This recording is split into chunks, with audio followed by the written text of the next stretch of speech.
In a city with a rapidly increasing crime rate, a lady named Rachel walks home after a long day at work. As she passes a dark road alone, a strange man suddenly follows her. Rachel immediately notices this, but before she can run, he attacks her and collects her valuables. Rachel doesn't try to fight him, and after he leaves, she cries and wonders how she'll get home without any money.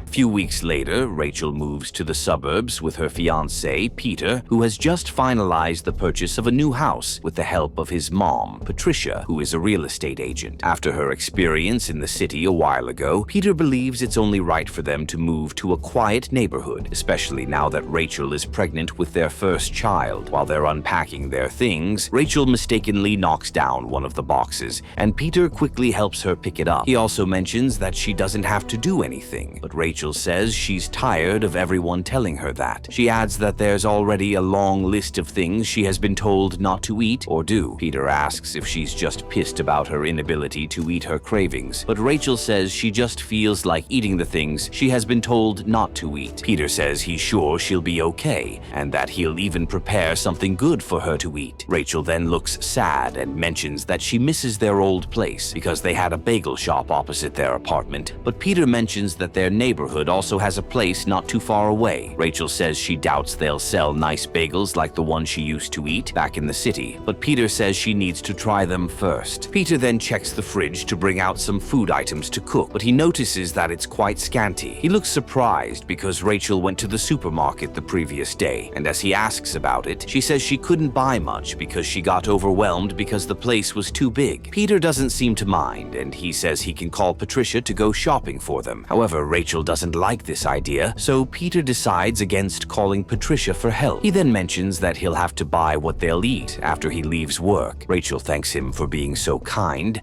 and he says he's just doing what's best for her and the baby. Let's get some food.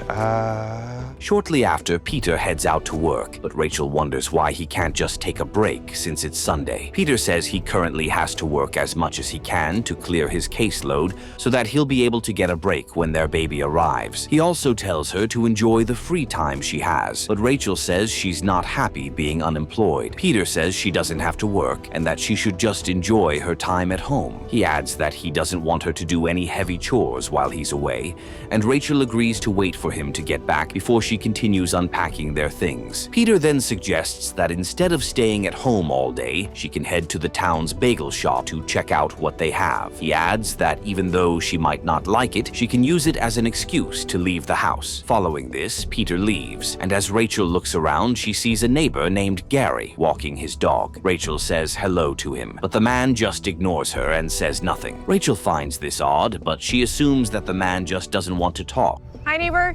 Shortly after, she leaves home to check out the place Peter talked about. As she looks at their pastries, she doesn't really look impressed by them. Before she leaves, she gets startled by a lady named Grace, who says that Rachel already met her husband earlier. Rachel realizes that she's talking about Gary, but she doesn't think what happened earlier qualifies as meeting her husband. Grace then mentions that Patricia has already told her so much about Rachel, and she's so excited to have her in the neighborhood. Rachel wonders what Patricia already told her neighbor, but Grace speaks quite highly of Peter's mom. She adds that Patricia was the one who bought her house for her, and she has never regretted dealing with her. As she looks at Rachel's belly, Grace says she's definitely having a boy, but Rachel mentions that it's actually a girl. Grace still thinks it will be a boy, but Rachel insists that the doctor sounded so sure that she was having a girl. Grace says they might be wrong, and she also mentions that Rachel has a wonderful yellow aura. Rachel looks confused,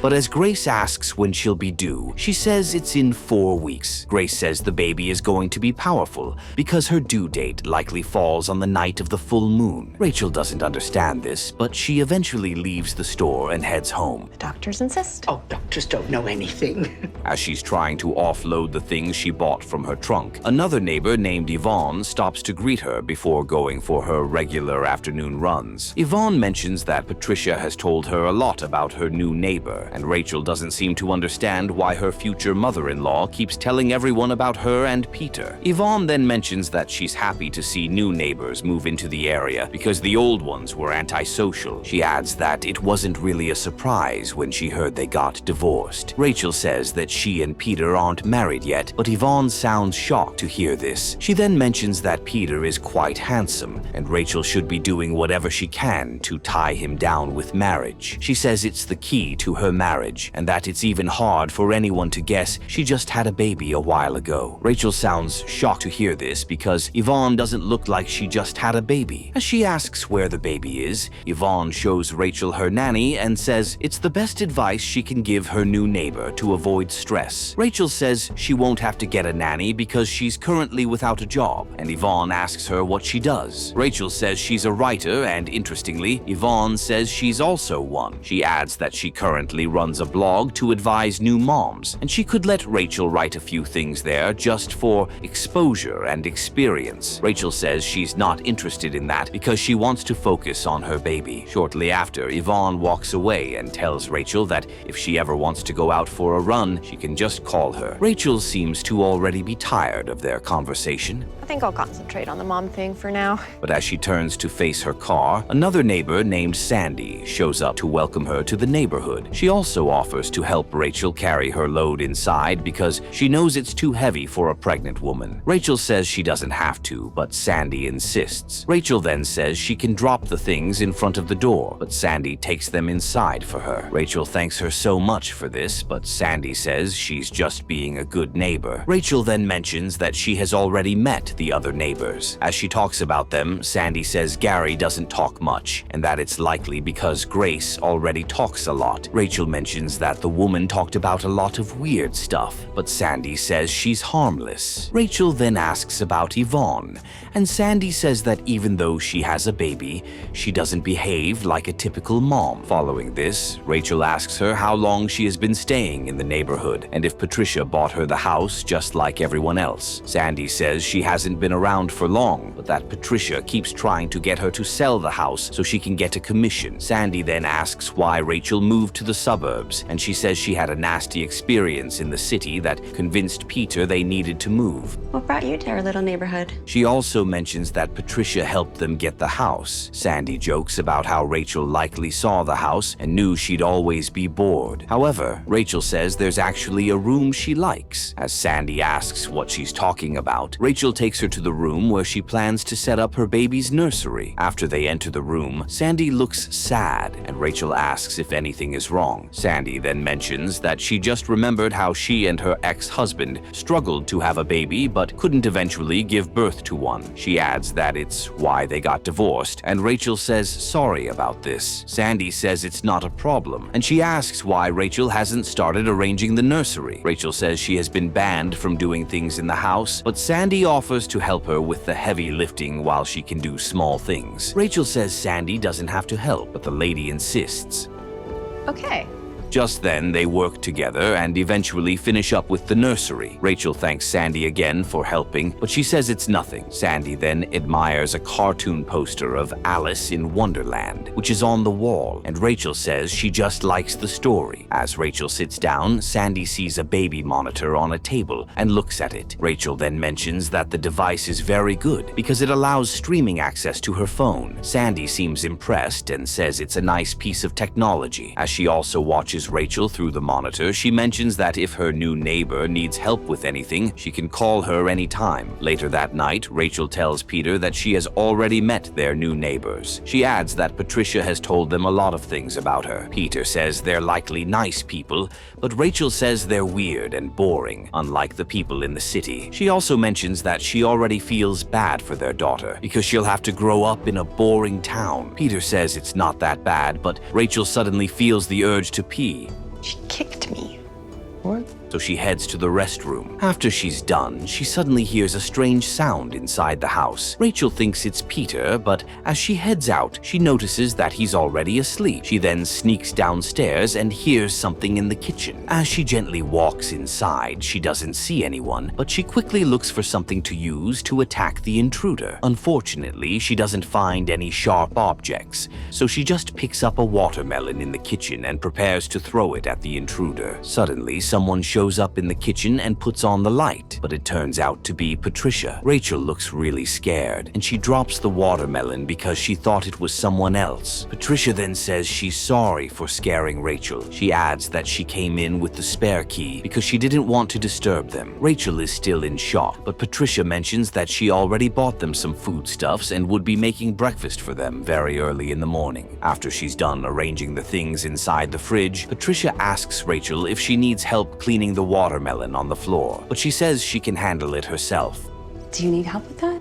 The next morning, Patricia prepares breakfast as planned, and Rachel eats with her fiancé at the dining table. Patricia then tells Peter that she's not sure Rachel should be left alone at home all day. She adds that even though pregnant women can be strong enough to do things on their own, Rachel might sometimes need help. Rachel interrupts their conversation and tells Patricia that she has already met the new neighbors. She adds that Sandy came in to help her set up the nursery. Patricia sounds shocked to hear this, and she asks how Sandy came in. Rachel says she let the lady into the house, and that not everyone is like Patricia who won't knock before entering someone's house. Patricia realizes that she's referring to what happened the previous night, and she tells Peter that a pregnant woman shouldn't be acting like a security guard at night. Rachel says she wouldn't have to do that if no one sneaked into the house. Patricia still doesn't think she did anything wrong, and as Rachel expects Peter to support her, he doesn't say anything, and this gets her pissed. Can you stand up for me just once? As she leaves the table, she heads to the room and looks outside the window to see all the neighbors just living their normal lives. She eventually sits down and falls asleep on the chair. When she wakes up, the neighborhood is already dark, and as she looks outside the window, she sees Gary standing outside Yvonne's house and staring at her window. Rachel finds this weird, but as she looks at the window, she sees Yvonne's nanny with the woman's husband. Rachel is shocked by this, and as she looks around the neighborhood, she sees Yvonne arriving home from her late-night run. As she enters the house and sees her husband with the nanny, she gets really pissed and suddenly charges toward them, but the blinds suddenly get closed. Rachel shouts in shock because she thinks Yvonne just tried to kill the nanny. Patricia enters the room to ask what happened,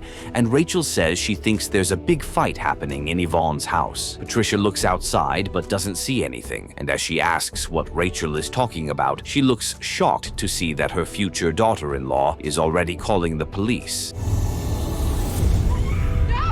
After the cops arrive and conduct their investigation, two officers, Rodriguez and Lee, tell Rachel that nothing happened inside the house. They also mention that the couple just had a brief argument and no one got hurt. Rachel asks about the nanny, but the cops tell her that Yvonne and her husband said they already fired her during the day and that their argument was about whose fault it was to let the girl go. Rachel thinks Yvonne is lying because she saw the nanny, but as Rodriguez asks if she actually saw what happened, she says the blinds were down. She then mentions that Gary must have seen something because he was standing outside the window, but the cops tell her that the man has denied seeing anything. Rachel seems pissed by this, and she wonders why the man lied. The cops don't have anything else to say, but Patricia mentions that Rachel is probably having anxiety problems because of her experience in the city. Rachel says she knows what she saw, but Patricia mentions that they're in a quiet area with a very low crime rate. Rachel still insists that Yvonne and her husband are hiding something. Did you have a clear view of the altercation? But this gets Patricia pissed, and she says that her future daughter-in-law might just be crazy. Rachel doesn't like this, and she even tries to get Peter to defend her, but he doesn't say much. Rachel eventually feels something in her belly, so she says she needs to use the restroom. Peter tells her to wait so that the cops will finish asking whatever questions they have, but Rachel insists that she needs to use the restroom. Patricia then says that her heightened hormones hormones might be making her seek attention, but Rachel says she's perfectly okay. After she leaves for the restroom, Peter thanks the cops for coming and apologizes for wasting their time. Just then, Rachel discovers that she's bleeding, so she quickly calls Peter to take her to the hospital. When they get there, they're told that the baby is fine, but that Rachel will have to reduce any kind of work she's currently doing. The doctor also recommends that Rachel should go on bed rest until she delivers the baby. She adds that if Rachel feels any strange symptoms, she should call the hospital immediately. Following this, Rachel heads home with Peter. Bleeding like this is a concern.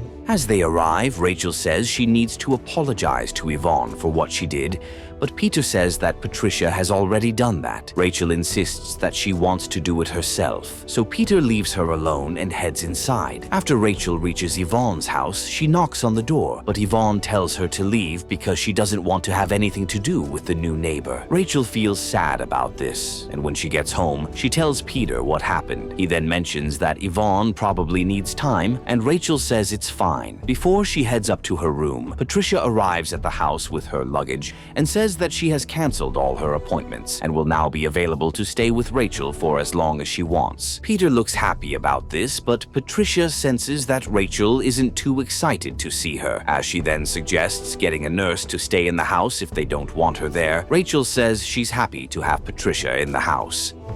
Great. The next day, Rachel struggles to sleep, so she checks outside the window and sees Gary staring at Yvonne's house. As he almost catches her looking at him, Rachel quickly hides her face. She then says that she knows Gary saw something that night, and she'll find out why he lied. Shortly after, she sneaks out of the house without letting Patricia know where she's going. She then heads to Grace's house and asks to see her husband regarding what he saw at Yvonne's house. Grace says her husband didn't see anything, but Rachel says she'd still like to talk to him about it. Grace doesn't like this, and she tells Rachel to leave her husband alone. She adds that her husband has Alzheimer's, and he'll only get disturbed by her question. Rachel feels sorry for bringing it up, but Grace already looks pissed, and she warns the new neighbor to mind her business. After Grace goes back into her house, Rachel feels sad about what she did. Why are you harassing my husband? But she suddenly hears Sandy telling her that she's not a bad person for trying to follow her intuition. Rachel says everyone already hates her and that she'll likely get scolded by Patricia when she gets home. Instead of encouraging her to go home, Sandy suggests going to buy bagels since Rachel is already in trouble anyway. Rachel agrees to do this, and Sandy drives her to the pastry shop. When they get there, Rachel looks slightly impressed by the bagel, but she mentions that it's not like the one in the city. As they continue talking about the town, Sandy mentions that she doesn't think Rachel is crazy. Rachel asks what she means, and Sandy mentions that Yvonne's husband and the nanny have actually been having an affair. Rachel then asks if Yvonne could have killed the nanny, but Sandy says it's unlikely because she doesn't look like the killing type. She adds that Yvonne just likely sent the nanny to hide in the bathroom because she's an illegal immigrant who would have gotten arrested by the cops. Rachel says it's good to know that Yvonne isn't a murderer, but as she sounds worried about Grace, Sandy mentions that the woman will probably just curse her new neighbor on the night of the full moon. She does hold grudges. She adds that Grace is harmless, but she knows how to keep a grudge. Shortly after, Rachel returns home and tries to sneak back to her room, but Patricia sees her. The woman then scolds her for leaving the house despite the doctor's orders. She adds that she was so scared that she nearly called the police, but Peter had to calm her down. Rachel says she only went out to get bagels with Sandy because she needed a friend. However, Patricia still scolds her and says her priority should be her baby's safety. Shortly after, Patricia serves Rachel her food for dinner and tells her that Peter might arrive home late because he's still busy at work. Rachel thanks her for the food, but Patricia takes away her phone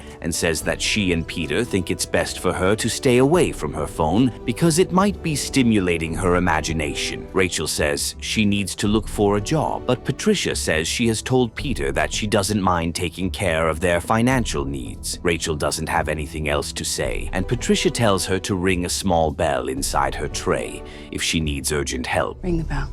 I'll get you whatever you need. Later that night, Peter finally arrives home, and since Patricia went out for an event, he tells Rachel that he got her Chinese food. Rachel appreciates this, and while they're eating, Peter asks if she's feeling much better with Patricia not being in the house. Rachel says she feels she has been too hard on Patricia, even though the woman has been trying to help her with everything she needs. She says it's likely because she feels caged in the house, and that she sometimes thinks about going outside to get fresh air. Peter likes this idea. Maybe tomorrow we can get you outside. And the next day, he gets Rachel a chair in the backyard so she can enjoy the fresh air she needs. Patricia also brings her some baked food to enjoy herself while she's outside. Rachel thanks them for this, and they eventually leave her alone. Shortly after, while Rachel is reading a book, Sandy meets her in the backyard and says it's good to see that her friend is finally out of the house again. Rachel looks happy to see Sandy, and she says she's just out to get fresh air. Suddenly, Patricia comes outside and looks shocked to see Sandy. She then asks how the lady came in, and she says she used the side gate. Patricia says she'll have to repair the lock on the gate, but she also tells Sandy not to forget to contact her if she wants to sell her house. After Patricia leaves, Sandy says she can only imagine how harsh the woman must be. However, Rachel says Patricia is nice, and that she's the one who has actually been a little bit hard on the woman. Sandy tells her not to blame herself, but Rachel mentions that moving away from the city probably heightened her anxiety and is making her treat people badly. I think I'm just taking it out on everybody. Sandy says her anxiety is justified because she's pregnant, but Rachel mentions that she actually used to take pills for anxiety before her pregnancy. Sandy still says it's normal, and she adds that Rachel likely feels more concerned about people taking her baby now that she can't run fast or escape if the need arises. As she touches Rachel's stomach, Sandy also mentions that it's normal to feel that way, even though the baby is right in her stomach and has nowhere to go. Rachel finds this weird, and she also notices that Sandy had a strange look while she was touching her stomach. Later that night, Rachel struggles to sleep, and as she looks outside the window, she sees Sandy staring at her strangely before going to dispose of her trash. The next morning, Rachel asks Patricia why it seems like she doesn't like Sandy. Patricia says it's because she doesn't belong in such a quiet and classy area. Rachel asks what she means, and Patricia says she can just sense some things. She adds that Sandy paid for the house in cash, and in most cases, people who do things like that are very rich or running away from something. And criminals who don't want a paper trail. That day, Rachel refuses to sit in the backyard because she's scared Sandy might hurt her. As Peter returns home, he asks why she didn't go out, but she says it's nothing. He then sees her staring at the window and realizes that she's watching someone. He sounds pissed by this and says he doesn't understand why Rachel is obsessed with the neighbors. She then mentions that Sandy has been acting a little bit odd, but Peter says he thought they were friends. Rachel says she thought so too, until Sandy started acting weird lately. Peter thinks she's just making things up, so he leaves the room. Later that night, Rachel continues watching the window and sees Sandy arrive home with a poster of Alice in Wonderland. This leaves her shocked, and as Peter enters the room, she tells him that Sandy just bought a poster like the one in their baby's nursery. Peter doesn't seem to understand why this means anything, but she insists that it's suspicious. As she says she'll also call the police, Peter stops her from doing that. I should call the doctor.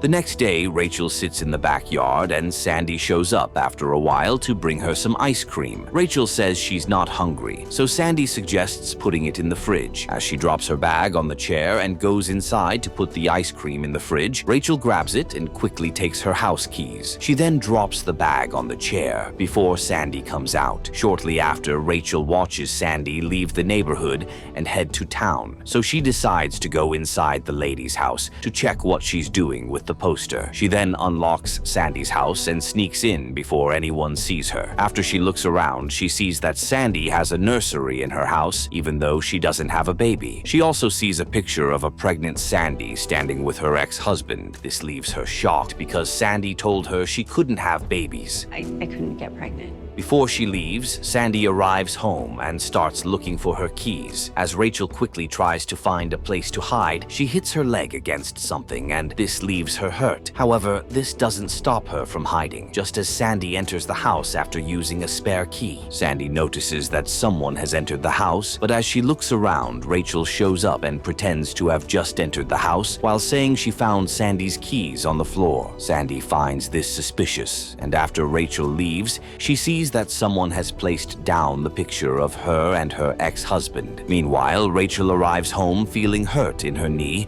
and Patricia takes her to the hospital to get checked. When they return, Peter puts on the news and hears a report of a 6-month-old baby that has just been kidnapped. He immediately turns it off so that it won't bother Rachel, but later that night, she sees Sandy arriving home with a baby. She immediately calls Peter to check, but he doesn't see anything. As he also implies that she's making things up, Rachel sounds angry and throws her book at the window while saying she doesn't know why no one believes her. Peter is shocked by this because the window has now broken, but Rachel immediately passes out. The next morning, Rodriguez and Lee arrive at the house, and Rachel tells them what she saw. She also says that Sandy has a nursery, just like her baby's own, inside her house. As they wonder how she knows this, they realize that she broke into Sandy's house. Sandy also reports this to the cops when they search her house, but she says she won't press charges because Rachel is her friend. After everyone leaves, Lee gives Rachel her card and tells her to call if she sees anything strange again. Later that day, Sandy visits Rachel and brings her some baked food to show that she has forgiven her friend. Rachel pretends to eat the food, but as Sandy leaves, she spits it out on her plate. She then puts her baby monitor near her blocked window so she can watch everything that's happening outside. While everything seems to be normal at first, Sandy suddenly stands in front of Rachel's window and looks at it as if she knows she's being watched. This shocks Rachel, and she wonders if Sandy can really see the camera. The next morning, Rachel wakes up and checks the baby monitor footage to see what's happening outside. Suddenly, she hears a strange sound coming from downstairs and calls Patricia to ask if she's the one at home. She doesn't get any response, and as she wonders what's happening, Sandy enters the room and says she came to check up on Rachel. This leaves Rachel surprised, and she asks where Patricia is. Sandy says she's downstairs, but that she seems to be tired of Rachel already. As Sandy looks around the room, she finds the baby monitor and says she can't believe her friend was spying on her. She then says she's now there to take care of Rachel, and that her friend needs to wear a beautiful dress because they'll soon go outside after she cleans up something downstairs. Rachel looks terrified, and as Sandy leaves the room, she starts thinking about what to do next. She then remembers that she has Lee's card, so she calls the cop, but it goes straight to voicemail. As she leaves a message for the woman, Sandy comes upstairs and threatens to kill her if she doesn't drop the phone. Rachel does as she's told, and Sandy says they have to leave immediately. Downstairs. Okay.